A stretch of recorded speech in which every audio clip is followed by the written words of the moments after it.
नमस्कार। प्रारब्ध पर आप सभी का स्वागत। मैं अमनीश। चैनल आपने सब्सक्राइब किया है, वीडियोस को आप लाइक करते हैं, शेयर करते हैं, इसके लिए आपको बहुत-बहुत धन्यवाद। चैनल के बेल आइकन को ज़रूर दबा लीजिए और वो भी ऑल नोटिफिकेशंस ऑन ऑप्शन के साथ, ताकि किसी भी अपलोड की सूचना सीधे आपको मिले। दर्शकों, हमारे बहुत सारे दर्शक ये डिमांड कर रहे थे, इस बात के लिए हमें लगातार मैसेजेस में लिख रहे थे, ईमेल आए, इनबॉक्सेस आए कि साहब बांग्लादेश में जो कुछ भी वर्तमान में स्थिति चल रही है, उस पर आप ब्लिट्स वीकली बांग्लादेश के एडिटर शोएब चौधरी साहब को लेकर कब आ रहे हैं। तो आइए साहब, स्क्रीन के दूसरे हिस्से में प्रारब्ध के दर्शकों को इस समय दर्शन हो रहे हैं। शोएब चौधरी साहब, editor Blitz weekly Bangladesh. Sir बहुत बहुत स्वागत। दादा नमस्कार। दादा, बांग्लादेश में जो कुछ भी हुआ है या हो रहा है, लगातार हो रहा है। कथित छात्र आंदोलन के समय के एक बड़े चेहरे, उसको उसकी हत्या हो जाती है। उसके बाद अभी जब हम आपके साथ वीडियो रिकॉर्ड कर रहे हैं, कुछ देर पहले की सूचना है कि एक सिकदर नाम के और स्टूडेंट लीडर, कथित स्टूडेंट लीडर कहिए या जेन्युइन जो भी है, उसके ऊपर भी बहुत गंभीर हमला हुआ है और वो बेहद गंभीर तरीके से इंजर्ड है। अचानक बांग्लादेश को सीरिया, अफगानिस्तान ये बना देने की साजिश कौन चल रहा है? और खास तौर से हिंदुओं की प्रताड़ना का एक नया दौर और अब एक नया फ्लेवर, स्ट्रॉन्ग तरीके से भारत विरोधी और भारत से नफरत और भारत से दुश्मनी, ये एक नया केमिस्ट्री देखने को मिल रही है। ये क्या चल रहा है बांग्लादेश में शोएब साहब? बहुत बहुत धन्यवाद। देखिए, बांग्लादेश में अभी जो हादी के ऊपर अटैक हुआ और उसकी मृत्यु हुआ, उसके बाद साथ साथ मेमनसिंह डिस्ट्रिक्ट में दीपू चंद्रदास के ऊपर, जो ये भी कोई बता भी नहीं सकता हो किस तरीके से उनको मार दिया, आग में जला दी जिंदा। इसके बाद गोपाल दे नाम की और एक हिंदू को पकड़ ली। उसके कसूर है कि उन्होंने हाथ में जो सनातनी रिस्टबैंड पहना था, रिक्शा चलाते चलाते जब जय माँ दुर्गा कहा तो उसको पकड़ लिया, कहते भारतीय एजेंट।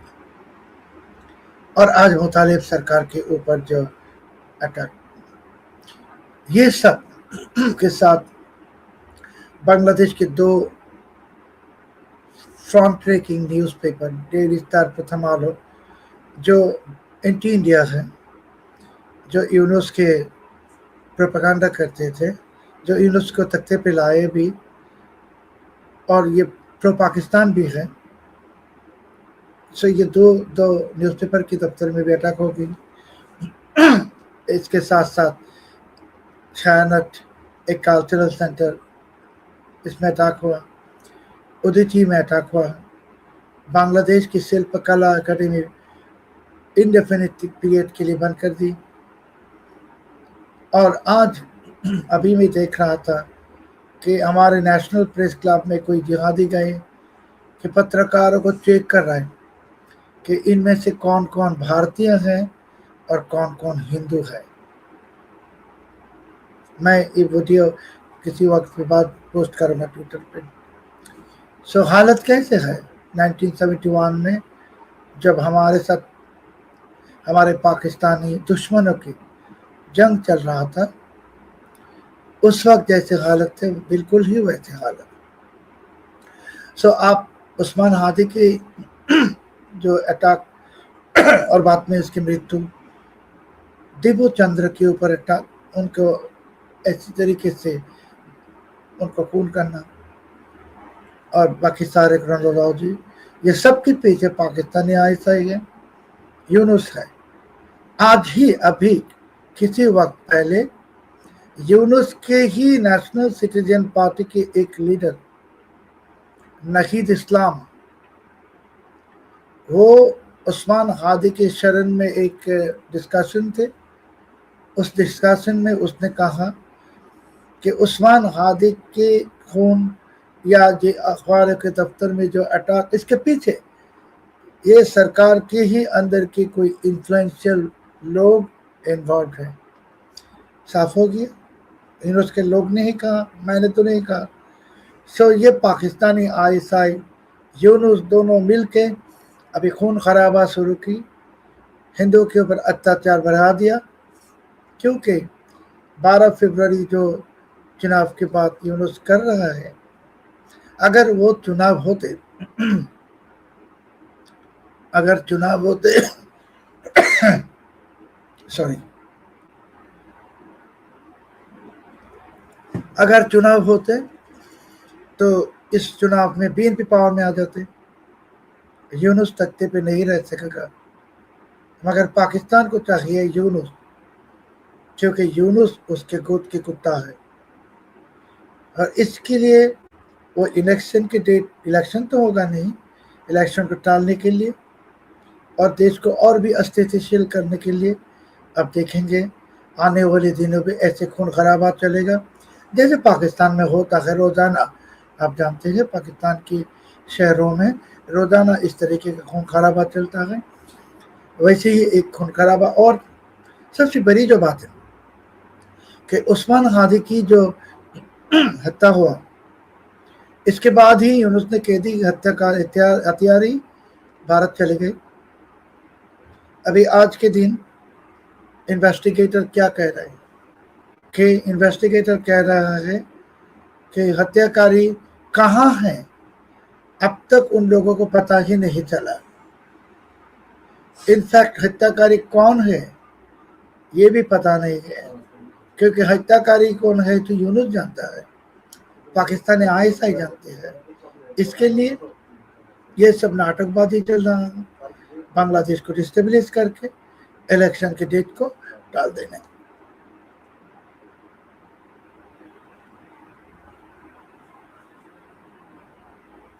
अच्छा शोएब साहब, आपने कहा कि अगर 12 फरवरी जैसा कि यूनुस अभी कह रहे हैं कि इलेक्शन कराएंगे, वो अगर इलेक्शन होता है तो बीएनपी वहां सत्ता में आ जाएगी, यानी खालिदा जिया की पार्टी सत्ता में आएगी, आपने ये कहा। शेख हसीना की पार्टी की क्या स्थिति है, ये तो खैर थोड़ी देर बाद हम बात करेंगे, क्योंकि राजनीतिक बातों से ज्यादा महत्वपूर्ण इस समय जरा सा बांग्लादेश के ताजे हालात।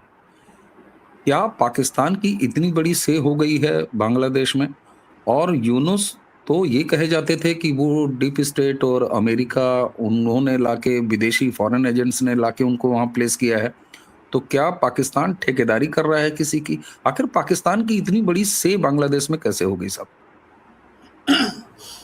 बांग्लादेश में पाकिस्तान की जो नए जो फुट होल्ड हुआ, इसके लिए सबसे बड़ी जिम्मेदार शेख हसीना है, क्योंकि शेख हसीना 15 साल जो तख्ते पे रहे, शेख हसीना ने डेमोक्रेसी को बर्बाद कर दिया था। सारे के सारे इलेक्शन इंजीनियरिंग किया, रिगिंग किया। इसके साथ साथ उन्होंने जिहादियों को गोद में बैठाया और खुद कौमी जननी बना था, मदरसा को रिकॉग्निशन देके, और पाकिस्तान भी गए थे दोस्ती बढ़ाने के लिए। सो शेख हसीना के कसूर है कि आप जिहादियों को गोद में बैठाते हो, पाकिस्तान जाते हो उसको सीना लगाने के लिए, पाकिस्तान को जो सीना लगाता है उसके लिए सिर्फ बर्बादी ही होता है। दूसरी तरफ यहाँ भारत के भी एक कसूर है, स्ट्रेटेजिक मिस्टेक, कसूर जो भी कहिए, कसूर नॉट मिस्टेक, कि भारत ने बांग्लादेश में सिर्फ शेख हसीना को ही देखा। बांग्लादेश में और भी पार्टियां हैं, बांग्लादेश के आम है 18 करोड़, मगर भारत की डिप्लोमेसी थे one sided, only Sheikh Hasina. जरूर शेख हसीना ने भारत के लिए, भारत की नेशनल सिक्योरिटी के लिए बहुत कुछ किया, नो प्रॉब्लम, नो आर्गुमेंट, मगर एक डेमोक्रेसी में कि तो एक ही पार्टी नहीं रहता है ना, चेंज होता है। तो पहली जो प्रॉब्लम है भारत की तरफ से, मैं कहूँगा कि ये वन साइडेड डिप्लोमेसी किया, सिर्फ हसीना के साथ रिश्ता। दूसरी जो बात है कि आप किसी भी देश में, बांग्लादेश तो भारत की नेचुरल फ्रेंड है, रिश्तेदार है। यहाँ तो भारत की बंगाली की और भारत की और बांग्लादेश की बंगाली की जो सबसे कॉमन पॉइंट है, कल्चर, संस्कृति, हमारे ट्रेडिशन। सो आप अगर देखेंगे कि जितने लोगों को भारत ने प्रमोट किया पिछले 15 साल, पत्रकार कहिए या सांस्कृतिक कर्मी कहिए, जो भी कहिए, इनमें से मेजॉरिटी भाग गई, देश में है नहीं अभी, और जो है वो अभी यूनुस के साथ हाथ मिला लिया। मैंने जैसे कहा कि प्रथमालो और डेली स्टार दोनों ही भारत विरोधी पत्रिका, न्यूज़पेपर है, वो भारत विरोधी है, तो उसको छोड़िए, उसके साथ इतनी दोस्ती करने की कोई कारण नहीं है, वजह है नहीं। तो बांग्लादेश में जो स्ट्रैटेजी से इसको, अभी तो स्ट्रैटेजिक मिस्टेक थे, सबसे बड़ी जो कसूर शेख हसीना की, और शेख हसीना की सबसे अनादर कसूर है, दूसरी कसूर, कि उसको पता था यूनुस ऐसे करेगा, डीप स्टेट की साजिश है। उसको तो तुरंत उसी वक्त पॉलिटिकल पार्टियों के साथ बैठ के एक रास्ता निकालना जरूरी था, क्योंकि यूनुस इन ना कर सके, आ ना सके, कि उन्होंने तो किया नहीं किए। सो यूनुस को उन्होंने मौका दी, और मैंने जैसे कहा कि उन्होंने जमात हिफाजत इस्लाम को गोद में बैठाया, जो खिलाफत मांगते हैं, पाकिस्तान गए दोस्ती के लिए, और बांग्लादेश में या किसी देश में जब भी अमेरिकी डीप स्टेट और जिहादी पाकिस्तान आने की तैयारी करते हैं, तो उस देश में पॉलिटिकल लीडर्स को गाजा को लेकर, फिलिस्तीन को लेकर नारा लगाने के लिए, रोने के लिए पेट्रोनाइज करते हैं। कतार पैसा देता है, कतार पॉलिटिकल पार्टी को पैसा देता है, पत्रकारों को पैसा देता है, इंटेलेक्चुअल्स को पैसा देता है। बांग्लादेश में हसीना ने भी गाजा के लिए नारा लगाए, रोए, फिलिस्तीन के लिए रोए, यहूदियों को गाली दी, कहता है ये यहूदी जानवर है। अभी नतीजा देखिए, भारत में भी ऐसे हो रहा है। कोई पॉलिटिकल पीपल है जो गाजा गाजा करके शोर मचाते हैं, मगर उनके बांग्लादेश में जो हिंदू के ऊपर ये अत्याचार, इसके बारे में एक भी शब्द नहीं है। और भारत के कोई पत्रकार भी है, आप देखेंगे कि ये खुलेआम जिहाद को सपोर्ट करता है, जिहादियों को सपोर्ट करता है। सो इस सिचुएशन को चेंज करने के लिए पहला कदम तो बांग्लादेशी को उठाना पड़ेगा, बंगाली को, कि मुल्क तो हमारा है, हम, हमारे लीडर्स के कसूर या हमारे ही कसूर, क्योंकि हमने क्यों लीडर के मौका दी। तो ठीक है, भूल हो गई, जाति की भी भूल है, शेख हसीना की भी भूल है, सबके भूल है, मगर एक तो सच है कि पाकिस्तान हमारे एकमात्र दुश्मन, अभी एकमात्र दुश्मन हमारे घर में घुस गई। इसको यहाँ से हटाने के लिए क्या क्या करना है, नेशनल यूनिटी चाहिए। चुनाव में अवामी लीग पार्टिसिपेट करेगा कि नहीं करेगा, या कर पाएगा, ये इम्पोर्टेंट है नहीं। चुनाव एक होना ज़रूरी है, कम से कम एक इलेक्टेड गवर्नमेंट आ जाए। इस जमात इस्लामी तो आएगा नहीं, इसका वोट बैंक है 7%। सो जो भी आएगा, और भारत सरकार ने तो लगातार कहता रहा अभी कि उनके रिश्ता बांग्लादेश की जनता से है, कोई पॉलिटिकल पार्टी से नहीं, और लोग जिस पार्टी को ही चुनेगा उसी के साथ भारत की रिश्ता है। ये बहुत ही एक एक्सीलेंट डिसीजन कि भारत के लिए सिर्फ शेख हसीना ही दोस्त नहीं, 18 करोड़ बंगाली भारत के दोस्त हैं, भारत के रिश्तेदार हैं। इस स्पिरिट को सामने रखना है कि आप तो जिंदगी भर, 100 साल तो हसीना जी प्राइम मिनिस्टर नहीं रहेंगे, इंसान है, ठीक। इसकी आयु है। सो बांग्लादेश भारत को कभी भी छोड़ नहीं सकते, और भारत भी बांग्लादेश को कभी, इसके इतनी रिश्ता है, कहीं रिश्ता हमारे एक दूसरे को छोड़ नहीं सकते। हम पाकिस्तान तो हमारे से हजारों किलोमीटर दूर है, वो हमारे कुछ भी नहीं लगते।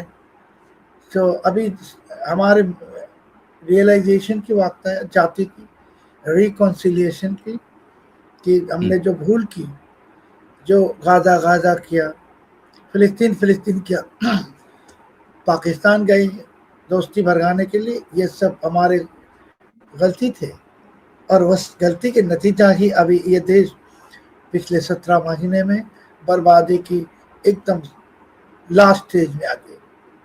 ठीक बात, बिल्कुल ठीक बात है। अच्छा, कुछ चीज़ें देखिए, आपने कहा कि साहब आपके यहाँ यानी भारत में भी गाजा, फिलिस्तीन करने वाले बिल्कुल हैं। यहाँ पर जो आतंकवादी हैं उनके लिए उनकी छातियों में दूध उतर आता है, बिल्कुल है। लेकिन आप ये भी देखिए कि 2014 से भारत ने यानी हमने उनका इलाज करना शुरू कर दिया है। उनको समर्थन देने वाली पार्टियाँ सत्ता से बाहर हैं, वो उनका औकातीकरण है, बिल्कुल है, और हर हिस्से में है जहाँ-जहाँ भी ऐसा है। वेस्ट बंगाल में अगर कुछ हो रहा है तो वहाँ भी आप देखिए, तो हम तो कंट्रोल कर रहे हैं। अब आपने एक बात कही कि साहब, और आप ये बात कई बार और लगातार कहते रहे हैं इससे पहले भी, कि बांग्लादेश का एकमात्र दुश्मन अगर कोई है तो वो पाकिस्तान है। लेकिन ये भी हकीकत है कि आज बांग्लादेश होने से पहले आप ईस्ट पाकिस्तान थे, इसमें तो कोई दो राय है नहीं। लेकिन अभी अगर पाकिस्तान का इतना से हो गया है वाया यूनुस, एक तरफ यूनुस का प्रोपेगेंडा कैरी कर रहे अखबारों को, मीडिया हाउसेस को भी जलाया जा रहा है, दूसरी तरफ वहां प्रेस की आजादी पर इस तरीके से हमले किए जा रहे हैं, तीसरी तरफ हिंदू हिंदू तो एक बाई प्रोडक्ट हो गया है बांग्लादेश में, 1 करोड़ 31 लाख हिंदू, वो तो एक नरम चारा है कि जब भी जिसको हो वो अल्लाह अकबर बोल के और हिंदू को काट दे, चाहे वो रिक्शा वाला हो चाहे कोई हो, ब्लास्फेमी में। सवाल ये है कि क्या आपको ऐसा नहीं लगता कि एक अजीब से कन्फ्यूजन के चौराहे पर एक आइडेंटिटी का शिकार इस समय बांग्लादेश है? क्योंकि अगर सो कॉल्ड स्टूडेंट जो इतने बड़ा क्रांति करके यूनुस को ले आए थे, अगर उनकी हत्याएं हो रही हैं लगातार, तो एक तरफ ये मामला है, दूसरी तरफ यूनुस के ही सरकार के अंदर वाले जो कह रहे हैं कि नहीं साहब ये सरकार भी शामिल है। अब वहां पाकिस्तान भी शामिल है, वहाँ सरकार भी शामिल है, वहाँ डीप स्टेट अमेरिका भी शामिल है, वहाँ पर इस समय ईस्ट पाकिस्तान बनने का शौक भी चर्राया हुआ है, और दूसरी तरफ 18 करोड़ बांग्लादेशियों में से अगर ये मुट्ठी भर हैं जो वहाँ पर बांग्लादेश को बर्बाद करके उसका मजा लेना चाह रहे हैं, तो बाकी बांग्लादेशी क्या कर रहा है? वो सड़कों पर क्यों नहीं उतरता साहब?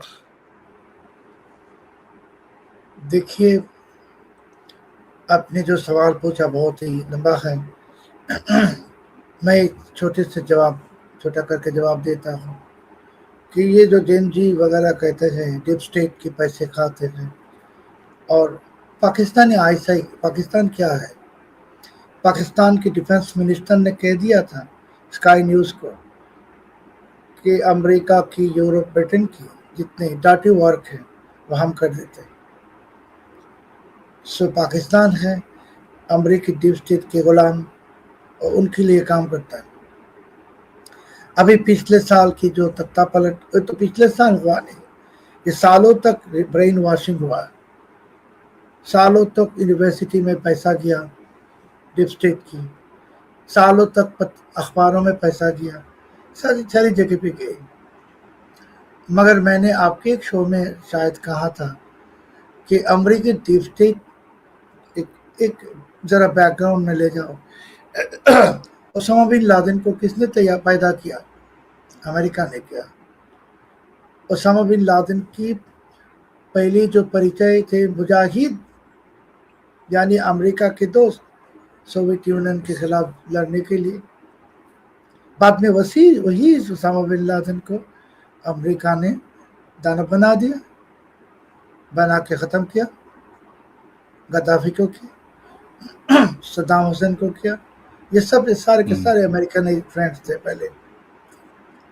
और मैंने आपके प्रोग्राम में जरूर बताया कि जब इजिप्ट में हुआ तख्ता पलट, मुस्लिम ब्रदरहुड आए पावर पे, तख्ते पे, और जब ये मुस्लिम ब्रदरहुड हट गई 16 महीने में या 14 महीने में, सो मोहम्मद मुर्सी को बंद कर दी जेल में, उसको जेल में मृत्यु हुआ और मुस्लिम ब्रदरहुड को एकदम कंप्लीटली एलिमिनेट कर दिया।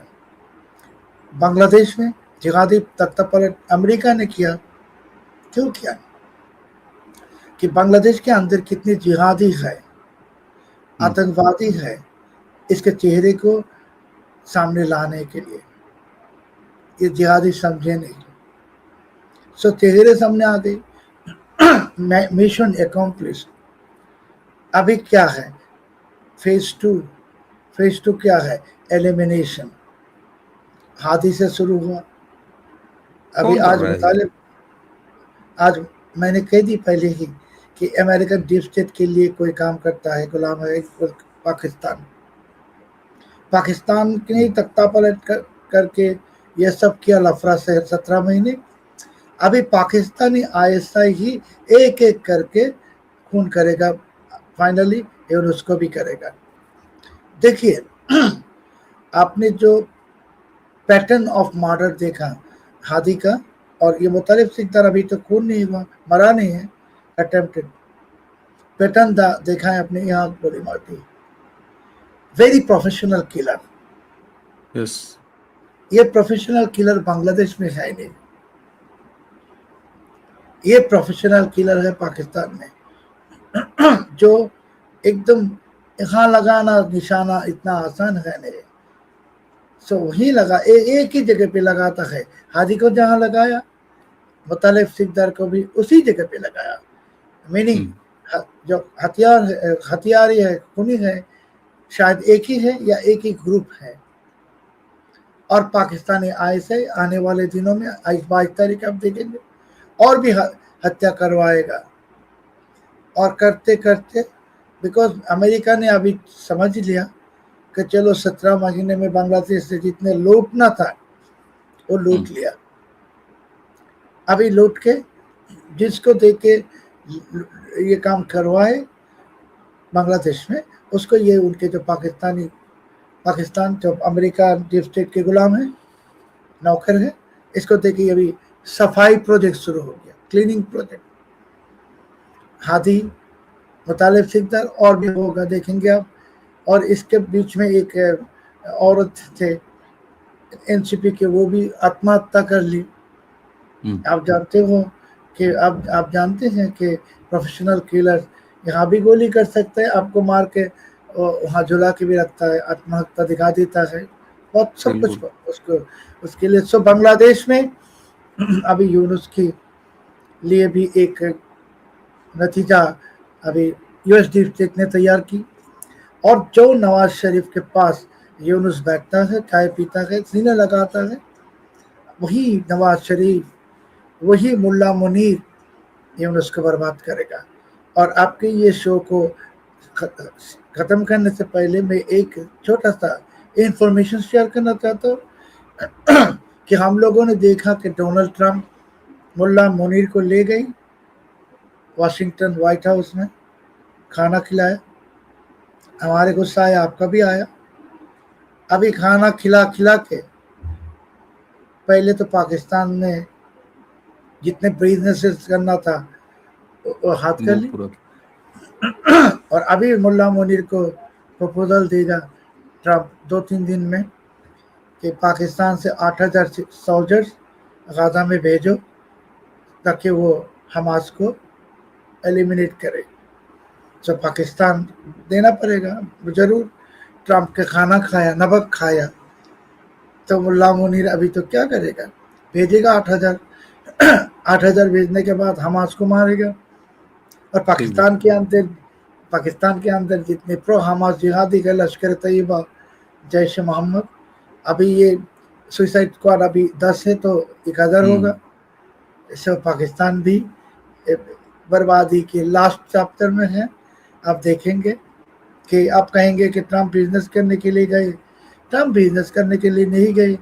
ट्रंप या अमेरिकी डीप स्टेट की पॉलिसी है कि जिस मुल्क के साथ ज़्यादा रिश्ता करते हो उसको बर्बाद करो।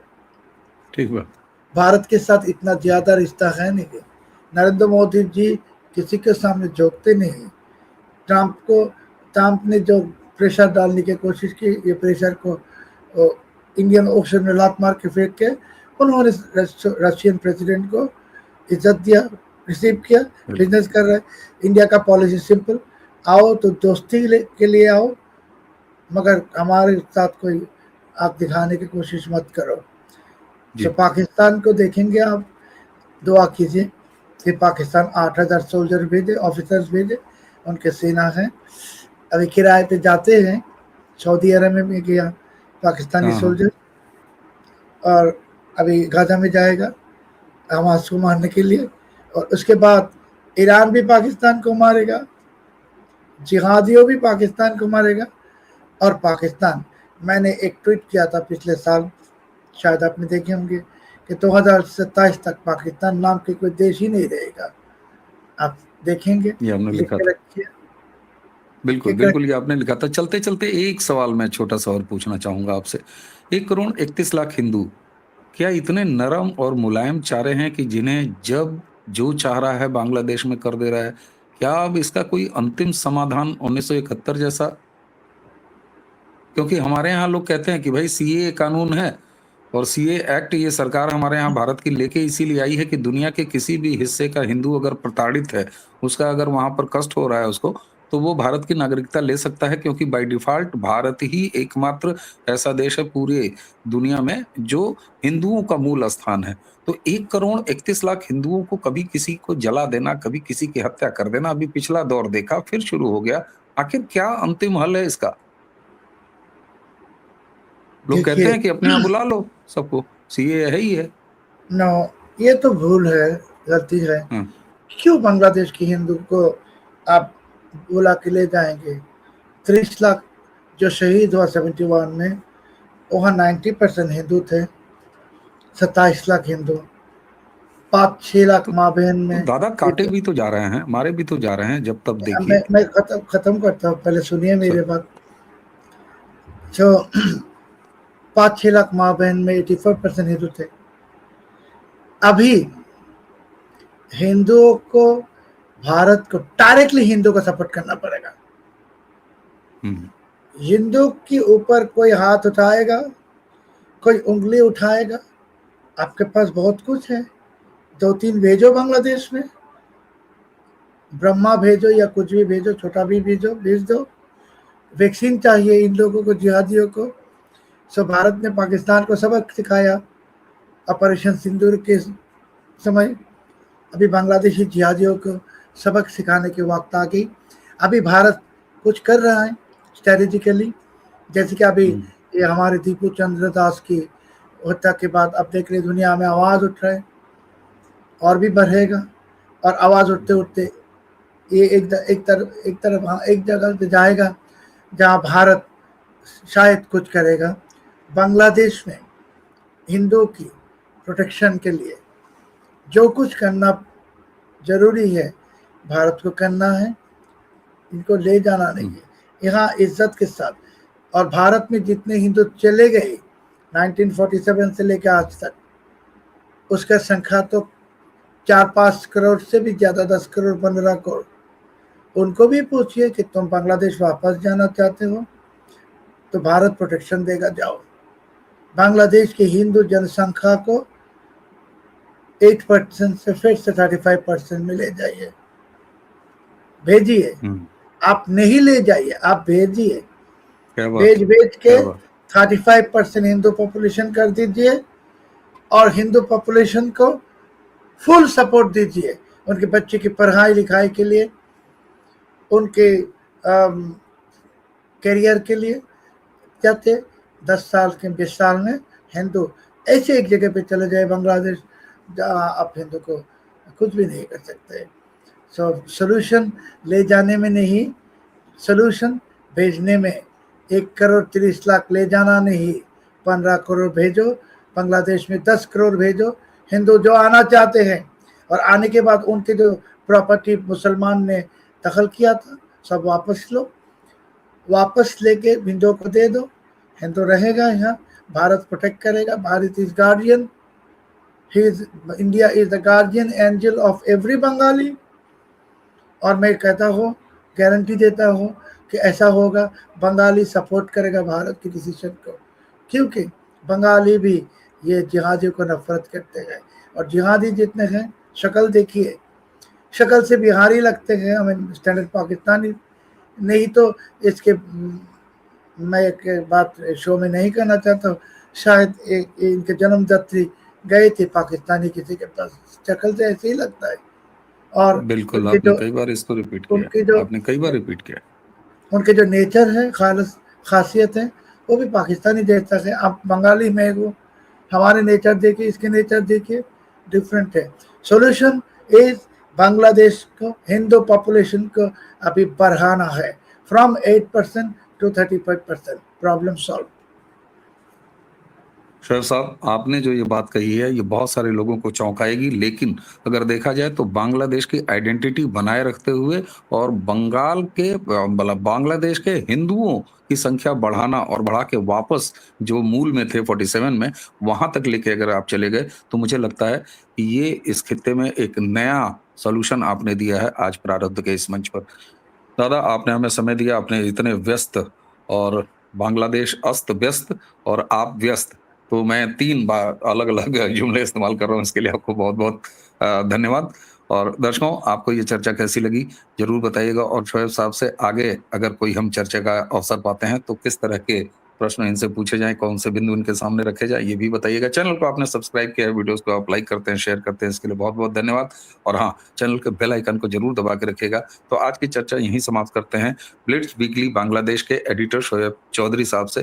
तो मुझे यानी अवनीश और शोएब साहब दोनों को आज्ञा दीजिए। नमस्कार, प्रणाम।